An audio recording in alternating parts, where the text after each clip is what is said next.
Até que ponto a relação entre os times e as cidades é de verdade?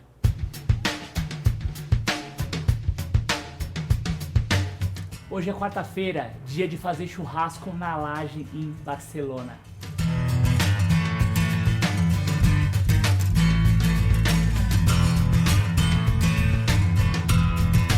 Poucas cidades do mundo têm uma relação de simbiose entre um time de futebol, uma equipe de futebol e o entorno, a cultura local da cidade. O Barcelona talvez seja o melhor exemplo disso. Ambos estão tão integrados e são tão parte um do outro que hoje você fazer uma visita a Barcelona e não assistir a um jogo do Barça é como se você não tivesse estado na cidade. Para vocês terem uma ideia, o Museu do Barcelona é o terceiro museu mais visitado de toda a Espanha, batendo o recorde de mais de 20 milhões de visitantes em todos os tempos, com um pouco mais de 10 anos de existência. Outra questão muito bacana de se levar em consideração é a relação também com os monumentos históricos da cidade. Desde 2012, a fornecedora de materiais esportivos do Barcelona tem tido um cuidado todo especial ao desenvolver a linha de produtos para ele, por conta do Template Gate. Template é um modo de produção em alta escala dos uniformes dos times de futebol. Só o que acontece? Hoje em dia você tem muitos blogs espalhados pelo mundo e colecionadores de camisa que cruzam essas informações.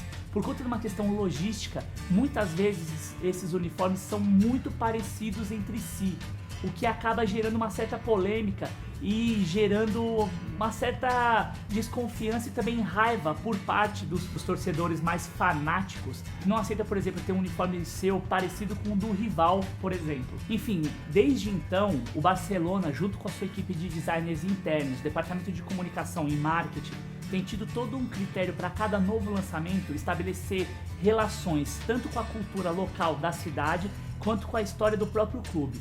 Um exemplo recente de muito sucesso e que ficou muito bacana foi a criação da tipografia customizada por um estúdio catalão que se apropriou da estética da Casa Milà, ou a Pedreira, um edifício super famoso e ponto turístico com certeza de quem visita a cidade de Barcelona.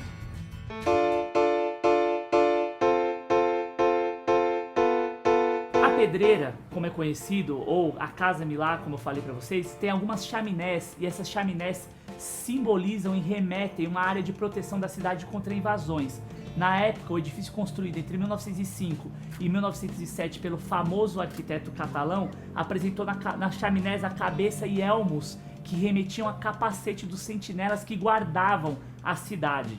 Esses capacetes e esses elmos, que têm algumas pontas mais agudas, com ângulos mais fechados, serviram de inspiração para a criação da família tipográfica que dá identidade exclusivíssima ao time da Catalunha.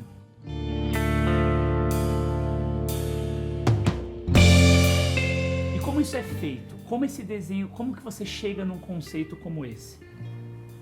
A gente parte de um processo técnico que é chamado de estilização.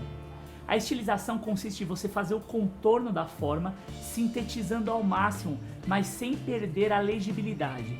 Um exemplo claro disso que eu sempre uso aqui são os ícones que a gente tem nos banheiros espalhados pelo mundo, banheiros públicos espalhados pelo mundo, porque tem uma linguagem universal. Ao ver o pictograma, você vai ver um símbolo de gênero masculino e outro símbolo de gênero feminino. Não vou entrar nessas questões, obviamente esses símbolos vão ser implementados por conta de todas as revoluções que a gente está sofrendo sociais no mundo inteiro, mas esse é tema para um outro episódio. Enfim, a partir dessa estilização, ou seja, que é contornar essas formas e estabelecer essa reconstrução desse desenho, os designers desse estúdio catalão fizeram uma nova tipografia, que é a tipografia do Barça. Essa tipografia é usada tanto para escrever o nome dos jogadores, quanto para identificá-los usando a numeração fixa durante toda a temporada, o que dá identidade, integra de uma maneira muito homogênea com o conceito e características turísticas da cidade e é um baita de uma história para você sair contando por aí para os seus amigos para contar vantagem porque você torce pro Barça e não pro Real Madrid, por exemplo.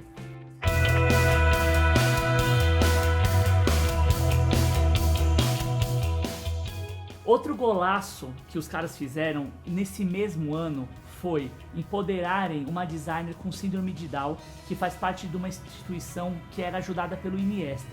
Essa designer catalã, tipógrafa, que é uma designer especialista em desenhar as fontes, ou seja, as letras que nós vemos por aí nas placas de sinalização, nos letreiros, ou mesmo letras de computador, ela é tipógrafa, é o nome que se dá para esse tipo de profissional, criou uma tipografia exclusiva que foi usada no torneio Juan Gamper, logo na estreia do Neymar, no jogo contra o Santos, que o Santos tomou um pau. Pois é, eles lançaram essa fonte lá naquele jogo e a fonte fez um grande sucesso. Inclusive, depois do jogo, todos os uniformes que foram utilizados pelos jogadores foram leiloados e a renda foi revertida para essa instituição que empodera e capacita jovens com deficiências físicas e intelectuais.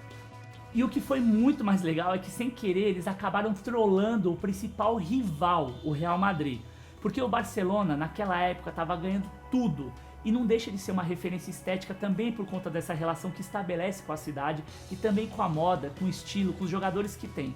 Pois bem, o Real Madrid, espertão de Almeida, achou que o Barça estava lançando uma nova categoria de estilo de fontes. E foi lá e tentou furar literalmente os olhos e atravessar. Conclusão, ficou uma bosta, porque eles tentaram fazer uma fonte que não tinha qualquer relação com a história e a heráldica do clube, gerando uma descaracterização. Na verdade, a fonte parecia feita por um canetão, uma fonte feita por street art, que até não era tão ruim assim, mas dentro do contexto do Real Madrid, parecia uma coisa totalmente disforme, que gerou uma grita enorme entre os torcedores madrilenhos, que são super tradicionalistas, e restritos com relação a esse tipo de implementação que é feito em seu uniforme. Pior, nessa época, o Real Madrid comemorava 110 anos de existência. Usava um badge especial, ou seja, um selo especial para marcar essa data e essa efeméride. O uniforme era uma linha mais clássica, mas justo na hora de criar a fonte que identifica os jogadores e dá essa característica dessa aura mais rica, mais poderosa, enfim, do clube milionário, multimilionário, mundial, eles literalmente erraram feio, derraparam e ficou um lixo.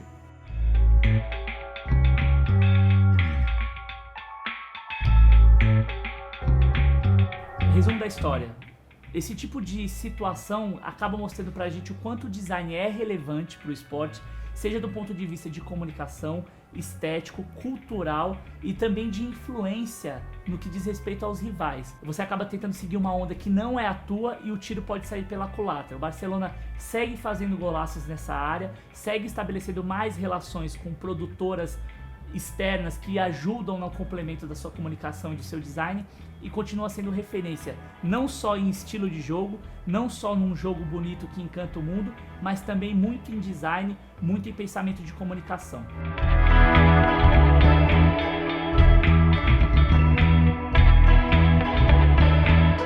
Cara, estilização é um termo que é usado de maneira equivocada aqui no Brasil, por exemplo. As pessoas acham que usar o estilização, principalmente jornalista esportivo, que acha de usar um termo da moda, a gente vê muito isso no jornalismo. Ah, terminho da moda, estilização.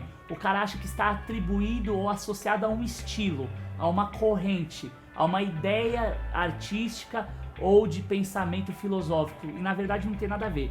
Estilização é um termo técnico utilizado para designar que determinada forma foi redesenhada de uma maneira mais simples possível para que ela possa comunicar de uma maneira universal. Isso é estilizar. Simplesmente tirar os excessos e focar no que é essencial e que faz a forma ser reconhecida. Referência clássica de estilização: pictogramas que a gente vê nos banheiros dos bares, restaurantes, aeroportos, enfim, tudo aquilo que precisa comunicar com uma linguagem não verbal, uma linguagem visual. E aí, gostaram do conteúdo de hoje? Que tal fazer um churrascão lá na laje, hein, do Gaudí? Não seria nada mal, hein? Em Barcelona, a vista é das melhores. Então, se você curtiu, você já sabe o que fazer, né? Toca aqui o sininho, dá o seu joinha, manda comentários. As nossas redes sociais estão aparecendo aqui ou aqui, depende de onde o editor vai colocar.